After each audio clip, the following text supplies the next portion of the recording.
We went to the dining hall, and she noticed how I checked every food label carefully now, and how I always washed my hands twice before eating anything. That night after she left, I sat at my desk filling out the paperwork to declare my major. I wrote pre-law on the form and thought about Nadine and how she fought for me when nobody else would. I wanted to be like her and help other people who got caught up in someone else's mess.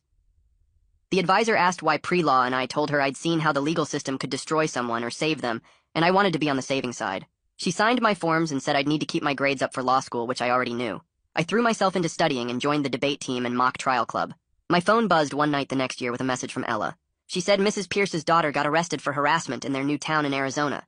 Someone there was ready for their tricks and had recorded everything from day one. The woman had tried the same thing with another family, but this time, the police weren't buying it. Ella sent me the news article, and I read it 3 times before I believed it was real. The pattern had continued, but finally someone stopped them. I didn't feel happy exactly, but more like the universe had finally balanced itself out. Second semester, I joined the legal aid clinic on campus that helped students with disciplinary problems. My first case was a freshman who got suspended for something he didn't do, and I helped him gather evidence to appeal. We won his case and got his record cleared, and he thanked me with tears in his eyes.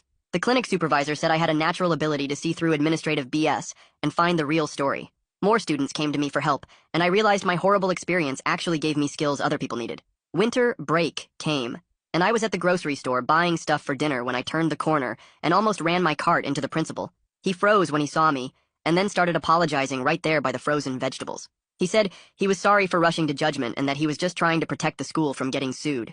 His hands were shaking, and he kept saying he should have investigated more before suspending me. I listened to him talk for 5 minutes straight without interrupting. When he finally stopped, I told him I was accepted his apology, but I didn't forgive him.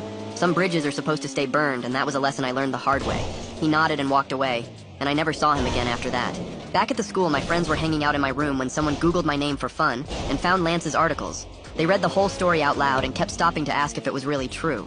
They couldn't believe something so small turned into something so huge and destructive.